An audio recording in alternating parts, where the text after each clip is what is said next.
I do want to start tonight with the fast approaching deadline for federal workers to respond to what was a pretty wild Saturday email from unelected billionaire Elon Musk.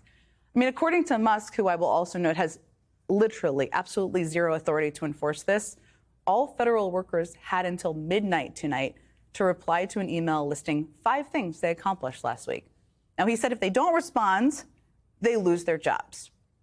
Again, that's all according to an unelected billionaire who thought bringing a chainsaw on stage of CPAC last week was the right choice. That's what with sunglasses on. But then today, Musk's bizarre email threat was backed up by none other than Donald Trump, who, of course, offered up this super clear, super helpful guidance. Quote, if you don't answer, you're sort of semi-fired, or you're fired. Semi-fired or fired. I'm sure that alleviated all of the confusion being felt by millions of federal employees that was brewing for the last couple of days.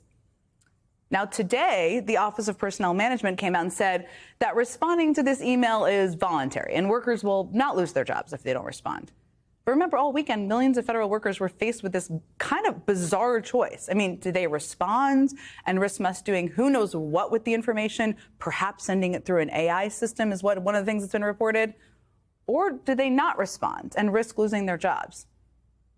Now, here's where it gets kind of a little interesting, because even before OPM issued their guidance that responding was voluntary, as I just said, some what I would consider unlikely characters actually pushed back. So the Director of National Intelligence, and definitely a Trump devotee, Tulsi Gabbard, ordered all intelligence community officers not to respond. The Department of Defense, led by Trump's buddy Pete Hegseth, yes, that guy, told employees to ignore the email. An FBI director, QAnon supporter, and maybe the most dedicated Trump loyalist of the whole posse, Kash Patel, told employees at the FBI not to respond also. Now remember, this is a guy, Kash Patel, who literally wrote a children's book series portraying Trump as a king. But this time, he's telling the people at the agency he now leads not to follow the order. And Elon Musk doesn't appear to be taking this too well. It seems to be a little bit under that guy's skin. I mean, he tweeted in the last hour that the email request was utterly trivial. Then he tweeted that that it was subject to the discretion of the president.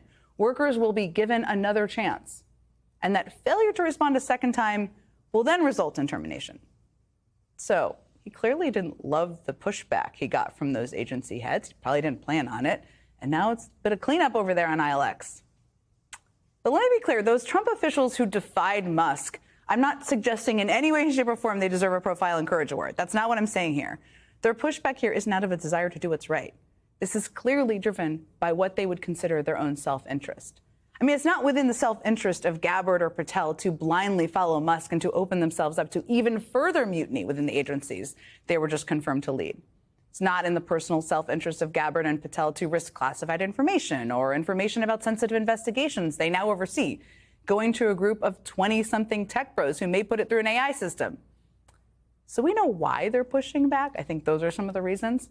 And Lord knows there are a lot of other things that they should be pushing back on more. There's no question about that. But that doesn't change the fact that they are still pushing back a little bit on something. And we're seeing something similar play out internationally.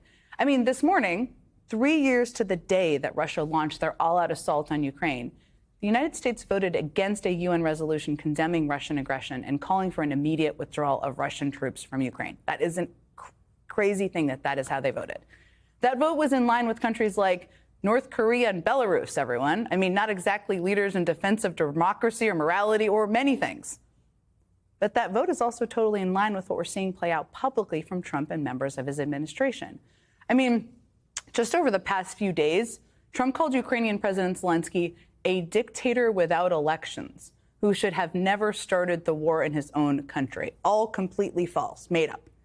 And over the weekend, Defense Secretary Pete Hegseth repeatedly refused to say that Russia started the war in Ukraine. They invaded Ukraine, as everyone knows, but just worth restating. And once again, some people are pushing back. And once again, it's not necessarily coming from the people you might expect. Like Friedrich Merz, the guy who just won Germany's national election and is on track to become the next chancellor. Now, he's a conservative. He's not wildly popular, but he's actually pretty aligned with Donald Trump on some things, a lot of things. I mean, a centerpiece of his campaign was toughening immigration laws. But before the final votes in Germany were even counted, Merz had this message for Trump, quote, My absolute priority will be to strengthen Europe as quickly as possible so that step by step we can really achieve independence from the USA. After Donald Trump's statements last week, it is clear that this government does not care much about the fate of Europe. I mean, the guy wasn't even fully elected yet when he said that. And listen to what French President Emmanuel Macron said today, with Trump sitting and scowling just a few feet away. This is the responsibility of Russia because the aggressor is Russia. The aggressor is Russia.